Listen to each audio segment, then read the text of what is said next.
اسیری سے رہائی پانے کے بعد واپس جب آئے ہیں تو دیوبند میں علماء کے ایک بڑے اجتماع سے خطاب کر کے کہی. مولانا مفتی محمد شفیع رحمت اللہ علیہ وہ خود موجود تھے اس میں، بڑے بڑے علماء، مولانا حسین احمد مدنی رحمت اللہ علیہ، شبیر احمد عثمانی رحمت اللہ علیہ، مولانا اشرف علی تھانوی رحمت اللہ علیہ، مولانا انور شاہ کاشمیری رحمت، بڑا مجمع. اور کہا حضرت شیخ الہند نے ہم نے تو اپنی اسیری کے 4 سالوں کے دوران جتنا غور کیا تو ہماری اس وقت کی امت کی زبوں حالی کے 2 سبب سامنے آئے. مولانا مفتی شفیع لکھتے ہیں، ان کی کتاب وحدت امت کے نام سے، کہتے ہیں کہ پورا مجمع ہمہ تن گوش ہو گیا کہ یہ شیخ الشیوخ استاد العلماء عمر کے اس آخری درجے میں اس حد پر آ کر اب نیا سبق کون سا سیکھ کر آیا ہے. تاکہ ہمیں تو اس کے 2 سبب معلوم ہوئے، ایک ہمارا قرآن کو ترک کر دینا، لفظ نوٹ کیے ترک کر دینا، اور دوسرا ہمارے آپس کے اختلافات. چنانچہ میں تو یہی فیصلہ کر کے آیا ہوں کہ اب زندگی جتنی باقی ہے 2 ہی کاموں میں لگاؤں گا. ایک تو یہ کہ ناظرہ قرآن پڑھنے کے مکتب گلی گلی کھل جائیں اور عوامی درس قرآن کے ذریعے قرآن کے پیغام اور قرآن کے حکمت سے لوگوں کو روشناس کرایا جائے. عوامی درس قرآن کا لفظ استعمال کر رہا ہے شیخ الہند، جنہیں میں 14ویں صدی کا مجدد اعظم سمجھتا ہوں. اور نمبر 2 یہ کہ آپس کے اختلافات کو حوالت دی جائے. یہ واقعہ کوٹ کر کے مفتی محمد شفیع صاحب لکھتے ہیں کہ حضرت شیخ نے جو 2 باتیں کہیں اصل میں وہ ایک ہی ہے. ہمارے باہمی اختلافات بھی تو اسی وجہ سے ہیں کہ ہم نے قرآن کو ترک کر دیا ہے. بتائیے شیخ الہند نے کیسے ترک کیا قرآن؟ مولانا مدنی نے کیسے ترک کر دیا قرآن؟ کیا مطلب اس ترک کرنے کا؟ حال تو یہ ہے کہ مولانا مدنی رحمت اللہ علیہ، حالانکہ وہ تو گرفتار نہیں ہوئے تھے، وہ تو والنٹریلی اپنے شیخ کی خدمت کے لیے گئے ہیں ساتھ، اور اس حد تک ان کی وفاداری اور ان کی خدمت گزاری کہ رمضان کا مہینہ آیا تو حضرت شیخ الہند نے حسرت کے ساتھ کہا زندگی میں یہ پہلا رمضان ہوگا کہ تراویح میں قرآن نہیں سن سکیں گے. اس لیے کہ نہ شیخ الہند حافظ تھے، نہ مولانا مدنی حافظ تھے، اور تیسرے ان کے ساتھ ایک اور تھے، ان کا میں نام بھول رہا ہوں، وہ سرحد کے پٹھانوں میں سے تھے. کوئی حافظ نہیں تھا. اب آپ غور کیجئے، استاد اور اپنے شیخ کی اس حسرت کو دور کرنے کے لیے مولانا مدنی روزانہ 1 پارہ حفظ کرتے تھے اور رات کو تراویح میں سناتے تھے، روزانہ 1 پارہ. اور یہ انہونی بات نہیں ہے. جب ساری زندگی قرآن ہی سے شغف رہا ہے تو وہ ہے تو صحیح ذہن میں، اب صرف ان کے لنکس ملانے ہیں آپس میں، اور کیا ہے. اصل میں قرآن کو ترک کرنے کا مطلب کیا ہے؟ وہ اصل میں ایک اور بہت بڑے عالم دین کی بات سنیے آپ، مولانا سید انور شاہ کاشمیری رحمت اللہ علیہ، جو دیوبند سے آ کر آپ کے قریب میں ڈابھیل میں انہوں نے مدرسہ قائم کیا تھا. وہ ایک مرتبہ قادیان میں ایک جلسہ علماء کیا کرتے تھے ہر سال رد قادیانیت کے لیے.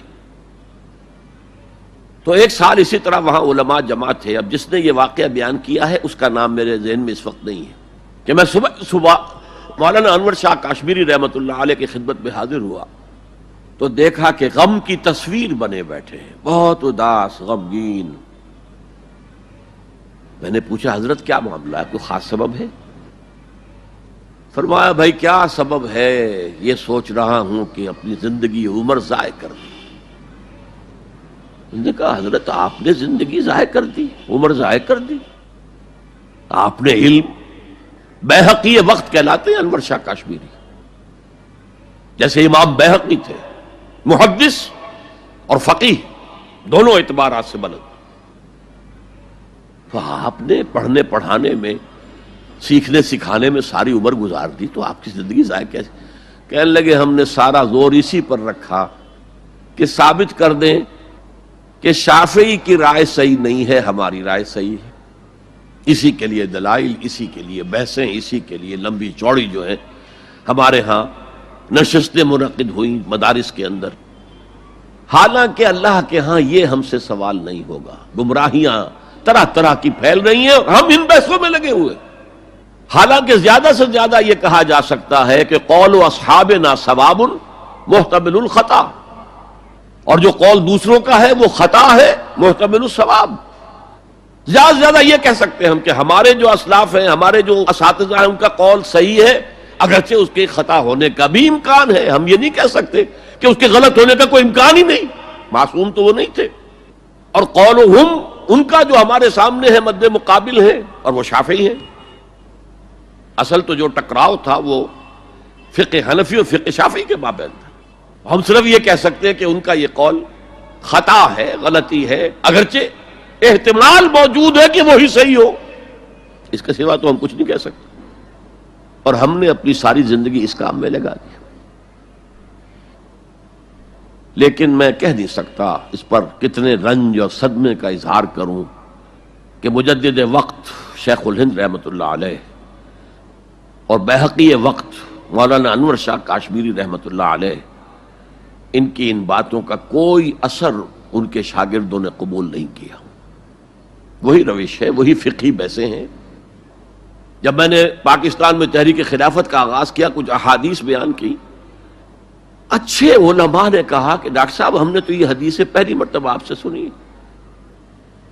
یہ حدیثیں جو ہیں یہ ہیں کتاب الملاحم میں، اشراط الساعہ، علامات القیامہ، کتاب الفتن، اور حدیث کے ان ابواب پر تو پہنچتے پہنچتے ہم ایگزاسٹ ہو چکے ہوتے ہیں، ہماری ساری بحثیں جو ہے وہ ختم، اور وقت ختم ہو جاتا ہے ان فقہی بحثوں کے اندر، یہاں تک تو ہم پہنچتے ہی نہیں۔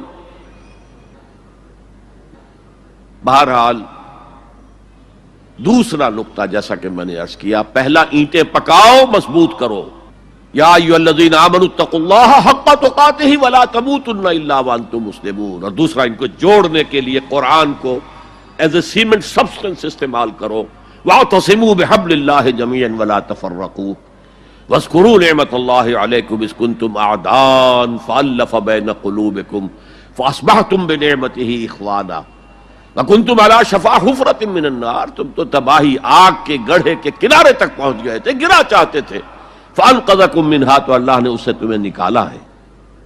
کذالک یبین اللہ لکم آیاتہ لعلکم تہتدون، اسی طرح اللہ تعالیٰ تمہارے لیے اپنی آیات کی تبیین کر رہا ہے، وضاحت کر رہا ہے، تاکہ تم ہدایت حاصل کر سکو۔